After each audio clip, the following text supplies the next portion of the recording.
১/৪/১৯৯০ খ্রিস্টাব্দে আমার লেখা একটা কবিতা আবৃত্তি করে শোনাচ্ছি। কবিতার নাম চেতনা ঘোচাবে অন্ধকার। কবিতার প্রসঙ্গে একটু বলছি। সেই সময় আমি দ্য ক্যালকাটা হোমিওপ্যাথিক মেডিকেল কলেজে পড়ছিলাম। শ্যামবাজারে মোহনলাল হোস্টেল বলে আমাদের একটা হোস্টেল ছিল, সেখানে আমি মাঝে মাঝে যেতাম। সেদিন অনেক রাত করে সাইকেল নিয়ে মোহনলাল হোস্টেল থেকে বাড়ি ফিরছিলাম। বাড়ি অর্থাৎ বাঁশদ্রোণী থানা এলাকায় আমার বাড়ি। পথের মধ্যে প্রবল ঝড় জলের মধ্যে আমি পড়ি, তার মধ্যেই সাইকেল চালাচ্ছিলাম। সেই সময় কবিতার কথাগুলো আমার মনের মধ্যে এসেছিল, পরে বাড়ি গিয়ে তা লিখে ফেলেছিলাম। কবিতাটা আবৃত্তি করে শোনাচ্ছি। চেতনা ঘোচাবে বাধা জানি, অনন্ত অন্ধকার থেকে আলোকের শাশ্বত জগতে।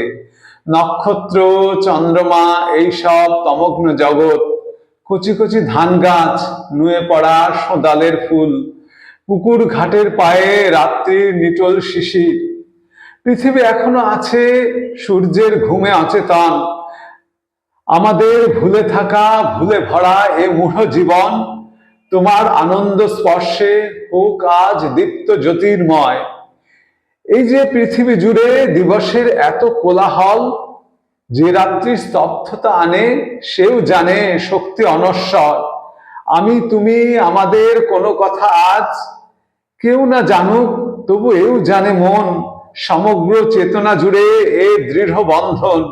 আকুলতা, কাছে যাওয়া, কাছে পাওয়া আজ। পূর্ণ হোক, মুক্ত হোক, শান্ত হোক অতৃপ্ত জীবন, জীবনের কত কথা এ দৃঢ় বন্ধন।